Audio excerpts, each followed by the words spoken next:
नमस्कार, मैं हूं आंचल सिंह और आप सभी का स्वागत है हमारे चैनल पर। महाराष्ट्र में जो स्थिति बनी हुई है, इसको लेकर कंगना रनौत राज्यपाल से मुलाकात करेंगी। तो जो महाराष्ट्र सरकार बदले की कार्रवाई कर रही है कंगना रनौत के साथ और सुरक्षा को लेकर भगत सिंह कोश्यारी जो राज्यपाल हैं महाराष्ट्र के, उनसे कंगना रनौत मुलाकात करेंगी। 4:30 बजे ये मुलाकात हो सकती है, क्योंकि पूरी स्थिति जो कुछ भी महाराष्ट्र में कंगना रनौत के साथ और जो कुछ भी वहाँ के नागरिकों के साथ हो रहा है, उसको लेकर कंगना रनौत राज्यपाल से बातचीत करेंगी। क्योंकि आपने देखा कि महाराष्ट्र में एक नेवी ऑफिसर जो रिटायर हैं, उन पर किस तरीके से शिव सैनिक हमला करते हैं, और ये सारी चीजें दिखाती हैं कि सिर्फ और सिर्फ सरकार से सवाल पूछने पर या फिर उनकी आलोचना करने पर किस तरीके से महाराष्ट्र सरकार किस हद तक गिर सकती है। और इसी को लेकर आपने देखा कि केंद्रीय मंत्री रामदास अठावले ने भी गवर्नर से मुलाकात की थी और कंगना के लिए न्याय की मांग की थी। जो तोड़फोड़ कंगना के ऑफिस में की गई है, उसकी मुआवजे की बात कही थी उन्होंने। और रामदास अठावले ने कहा कि उन्होंने राज्यपाल से कहा है कि कंगना को नोटिस जारी किया गया था और उसके 24 घंटे के भीतर ही शिवसेना द्वारा नियंत्रित बीएमसी ने बुधवार को कार्रवाई की, जबकि कंगना शहर में नहीं थी। अब ये सारी चीज़ें जो उन्होंने महाराष्ट्र के गवर्नर से बताई है, और उसके बाद अब कंगना रनौत राज्यपाल से मुलाकात करेंगी। अब वहीं पर अगर बात करें तो कंगना रनौत के खिलाफ सामना में बहुत कुछ लिखा गया हुआ है। इससे पहले आपने देखा कि जब बीएमसी ने कार्रवाई की, उसके बाद संजय राउत ने साफ कर दिया कि ये बीएमसी ने कार्रवाई की है, सरकार से इससे कोई लेना देना नहीं है। शरद पवार ने भी सेम यही कहा। इससे पहले उन्होंने नाराजगी जताई थी, लेकिन उसके बाद अपने जो बयान है उसको बदलते हुए ये कहा कि कानून और नियम के दायरे में बीएमसी ने जो कुछ भी किया है उसमें सरकार का कोई रोल नहीं है। लेकिन अब सामना में साफ साफ लिखा गया है कि पाकिस्तान कंगना रनौत ने कहा था और उसके बाद महाराष्ट्र सरकार ने सर्जिकल स्ट्राइक किया है। तो अब संजय राउत जिस तरीके से वो इससे पहले भी कह चुके हैं कि कंगना रनौत हरामखोर हैं, कंगना रनौत को उन्होंने मेंटल केस उनके लिए इस तरीके से जो शब्द का प्रयोग किया था, एक तरीके से कंगना रनौत को मेंटल कहा था और अब उन्होंने कंगना रनौत को नटी कहा है। तो सामना जिस तरीके से बड़े बड़े नेताओं से लेकर जो प्रधानमंत्री नरेंद्र मोदी और तमाम जो शिवसेना से जिनकी नहीं बनती या शिवसेना को जिन पर कटाक्ष करना होता है, वो सामना के जरिए करते हैं।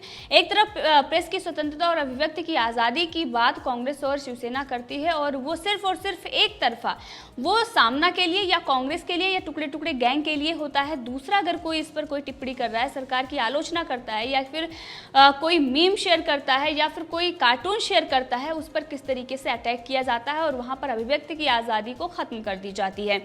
अब इसी के जरिए जो सामना में लिखा गया है और उसमें ये बताया गया है कि महाराष्ट्र की राजधानी मुंबई को ग्रहण लगाने का प्रयास एक बार फिर शुरू हो गया है। ये ग्रहण बाहरी लोग लगा रहे हैं।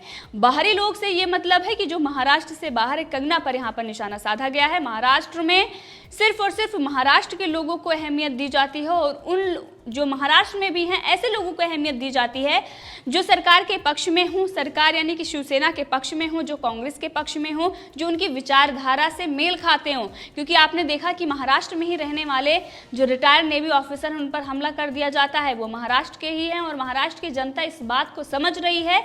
लेकिन उसके बाद ही बाहरी लोग बताया जा रहा है, जो बाहर के लोग हैं, शिवसेना का ये कहना है, बाहर के लोग जो जिन्हें मानते हैं, जो महाराष्ट्र से नहीं है। और इसीलिए कंगना रनौत पर कहा गया है कि वो एक बार फिर महाराष्ट्र पर ग्रहण लगाने की कोशिश कर रहे हैं। लेकिन इन्हें मजबूत बनाने के लिए परंपरा के अनुसार हमारे ही घर के भेदी आगे आए हैं। मुंबई का अपमान करने वाली एक नटी के अवैध निर्माण पर नगर पालिका द्वारा कार्रवाई किए जाने के बाद मनपा का उल्लेख बाबर के रूप में किया गया है। अब शिवसेना के प्रवक्ता ये कह रहे हैं, मुख्य प्रवक्ता जिनका अभी जल्द ही प्रमोशन हुआ है, संजय राउत का, उन्होंने ये लिखा है कि एक नटी यानी कि कंगना रनौत मुंबई में बैठकर महाराष्ट्र के मुख्यमंत्री उद्धव ठाकरे के प्रति तू तड़ाक की भाषा में बोलती हैं, चुनौती देने की बात करती हैं।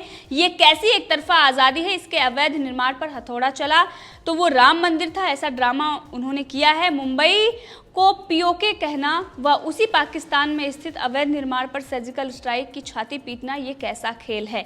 इसी के साथ अक्षय कुमार पर भी निशाना साधा गया। उन्होंने कहा कि संपूर्ण नहीं, कम से कम आधे फिल्म जगत को तो मुंबई के अपमान के विरोध में आना ही चाहिए था। कंगना का मत पूरे फिल्म जगत का मत नहीं, ऐसा कहना चाहिए था। कम से कम अक्षय कुमार आदि बड़े कलाकारों को तो सामने आना ही चाहिए था। मुंबई ने उन्हें भी दिया है, मुंबई ने हर किसी को दिया है, लेकिन मुंबई के संदर्भ में आभार व्यक्त करने में कईयों को तकलीफ होती है, लेकिन संजय राउत को ये समझने की कोशिश करनी चाहिए कि मुंबई उनकी नहीं है, और अगर कोई सरकार की या संजय राउत की आलोचना करता है तो महाराष्ट्र की आलोचना बिल्कुल भी नहीं, और महाराष्ट्र और मुंबई उनकी नहीं है। जिस तरीके से वो महाराष्ट्र को और मुंबई को अपनी जागीर समझ रहे हैं और जो ये लिख रहे हैं कि मुंबई ने सबको दिया है, तो मुंबई ने सबको दिया है, मुंबई की बात करनी चाहिए, ना कि संजय राउत और सरकार की। अगर उनकी कोई आलोचना कर रहा है, इसको दोनों को अलग रखना चाहिए, क्योंकि प्रधानमंत्री नरेंद्र मोदी को राहुल गांधी, सोनिया गांधी जिस तरीके से मौत का सौदागर चोर कहते हैं, इसका मतलब उन्होंने भारत का अपमान किया, इसका मतलब उन्होंने देश के बारे में इस तरीके से टिप्पणी की है।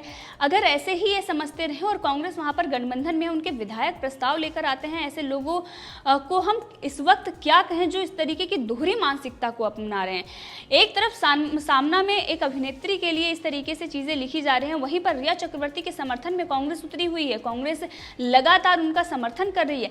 ये सारी चीजें दिखाती हैं कि सिर्फ और सिर्फ दोषियों को और ऐसे लोग जिनके खिलाफ पुख्ता सबूत मिल गए हैं उनको बचाने के लिए कांग्रेस आएगी, क्योंकि अपनी स्थिति उसको समझ में आ रही है। जो उन्होंने गुनाह किए हैं और गुनाहगार हैं, अब उसकी सजा उनको मिल रही है, और इसीलिए सभी जो दोषी हैं उनके प्रति उनकी हमदर्दी हो गई है। लेकिन यहाँ पर सामना में एक बार फिर कुछ ऐसी चीजें भी लिखी गई हैं जिसके जरिए मुंबई का ही अपमान किया गया है सामना में, क्योंकि संजय राउत ने कहा है कि दुनिया भर के रईसों के घर मुंबई में है। मुंबई का जब अपमान होता है ये सब गर्दन झुकाकर बैठ जाते हैं। मुंबई का महत्व सिर्फ दोहन व पैसा कमाने के लिए ही है, फिर मुंबई पर कोई प्रतिदिन बलात्कार करे तो भी चलेगा।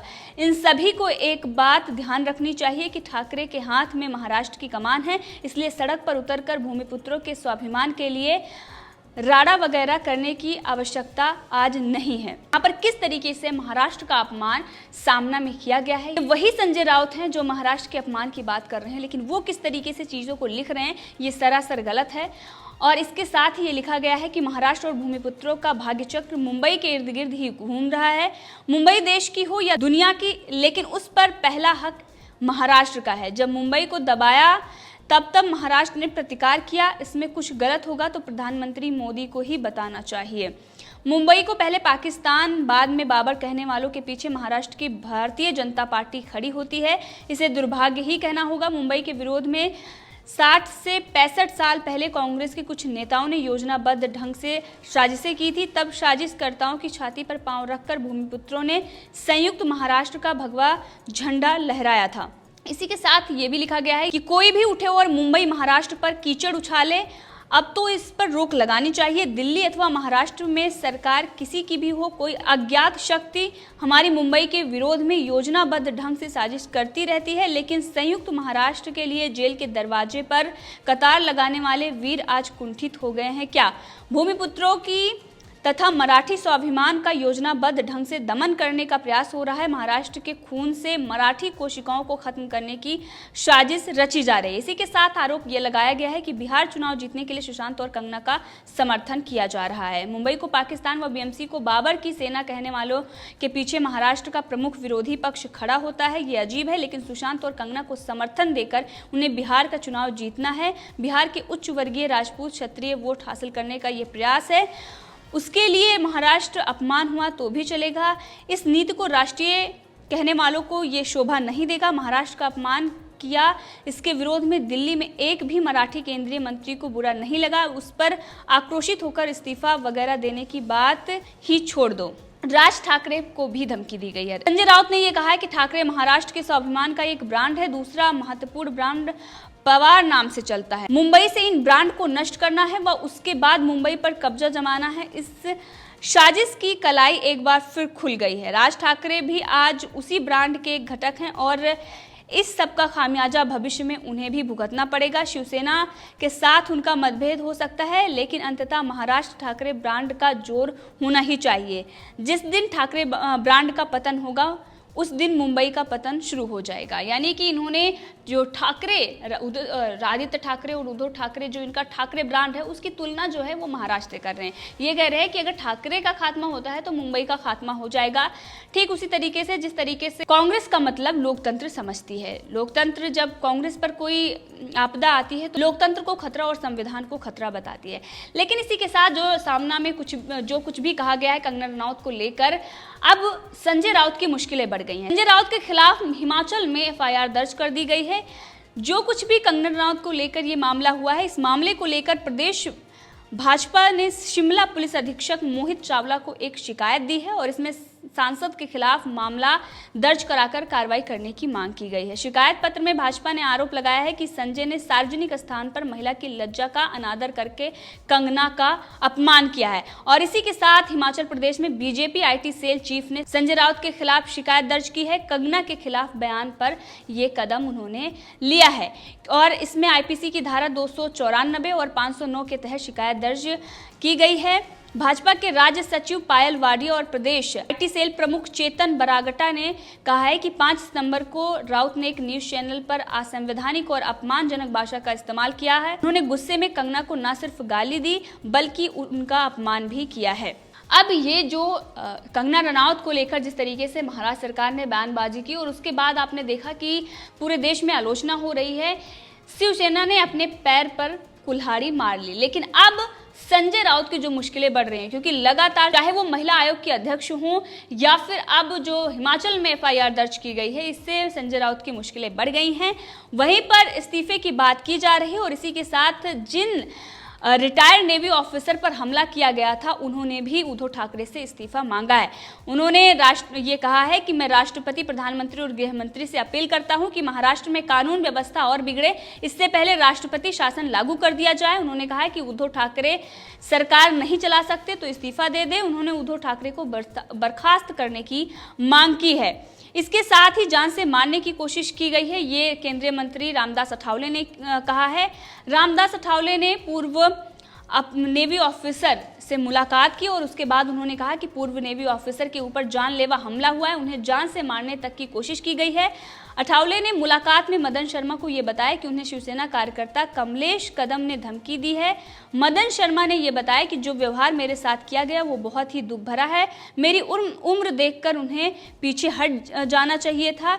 ये उनके संस्कार दिखाता है कि थोड़े से पैसे के लिए किसी से ऐसा काम नहीं करना चाहिए। इसी के साथ आपको बता दें कि रक्षा मंत्री राजनाथ सिंह ने भी इसकी निंदा की है और 6 आरोपी जिनको गिरफ्तार किया गया था उनको जमानत मिल गई है। यानी कि शिवसेना ने ये जानबूझकर अपना दमथम दिखाने के लिए किया और उसके बाद उन शिव सैनिकों को जमानत भी मिल गई है। अगर आपने देखा हो तो महाराष्ट्र में ये बहुत आम बात है, क्योंकि अर्णव गोस्वामी पर हमला किया गया और जिसने किया उसको जमानत मिल गई, वो आराम से छूट भी गया, लेकिन उल्टे अर्णव गोस्वामी से घंटों घंटों पूछताछ की गई। पालघर की घटना में आपने देखा मुंबई पुलिस ने चार्जशीट दायर नहीं की और जितने भी आरोपी थे वो आराम से छूट गए। अब ये सारी जो अव्यवस्था है, कोरोना वायरस का जो संक्रमण है वो सबसे ज्यादा महाराष्ट्र में है। ये सारी चीजें अलग हैं, लेकिन पूरी महाराष्ट्र सरकार कंगना रनौत के पीछे पड़ी हुई है। आपने देखा कि सामना से लेकर हर चैनल या फिर किसी से भी संजय राउत बात कर रहे हैं तो इस तरीके से भाषा का वो इस्तेमाल कर रहे हैं और इससे उनकी ही मुश्किलें बढ़ रही हैं, पूरे देश में उनकी ही किरकिरी हो रही है और ये शिवसेना समझ रही है। लेकिन वो अब यही है कि अगर वो पीछे हटती है तो ये होगा कि शिवसेना डर गई और शिवसेना जो पहले बाला साहब ठाकरे के कदमों पर चल रही थी, आज वो उनके कदमों पर नहीं चल रही है, वो सोनिया सेना बन चुकी है। लेकिन जो दिखावा है उसके चलते उसको ये करना उसकी मजबूरी हो गई है और इसीलिए वो लगातार इस तरीके के बयानबाजी कर रही है, रोकने की कोशिश कर रही है। लेकिन अब महाराष्ट्र की जनता और महाराष्ट्र के जो जिस तरीके से जो लोग प्रताड़ित किए जा रहे हैं वो ये समझ चुके हैं कि महाराष्ट्र में अब उद्धव ठाकरे की नहीं चलती, बल्कि शरद पवार और सोनिया गांधी के नेतृत्व से ये सरकार चल रही है। उन्हीं के कहने पर इस तरीके से चीजें महाराष्ट्र में हो रही हैं, क्योंकि अगर ऐसा नहीं होता तो हिंदुत्व की विचारधारा वाली पार्टी पालघर के मुद्दे पर मौन नहीं रहती। अब वहीं पर सुशांत सिंह राजपूत मामले में भी कांग्रेस और शरद पवार यानी कि एनसीपी शिवसेना का समर्थन कर रही है और उनको बचाने की कोशिश की जा रही है। लेकिन अब इस पूरे मामले में कंगना रनौत राज्यपाल से मुलाकात करेंगे, उसके बाद हम आपको बताएंगे कि आखिर उस पर राज्यपाल ने क्या कुछ कहा है। राष्ट्रपति शासन लगाने की बात पूरे देश में की जा रही है। आपने देखा कि नेवी ऑफिसर से लेकर रामदास अठावले जो केंद्रीय मंत्री हैं, मोदी के ये बड़े मंत्री जिन्होंने राष्ट्रपति शासन की मांग की है और उद्धव ठाकरे से इस्तीफे की मांग की है, वहीं पर कंगना रनौत को मुआवजे की भी बात कही है। तो इस मुद्दे पर आप भी अपनी राय दे सकते हैं, कमेंट करके जरूर बताएं। अगर आपने अभी तक चैनल को सब्सक्राइब नहीं किया तो कर लें ताकि हर अपडेट आप तक पहुंचती रहे।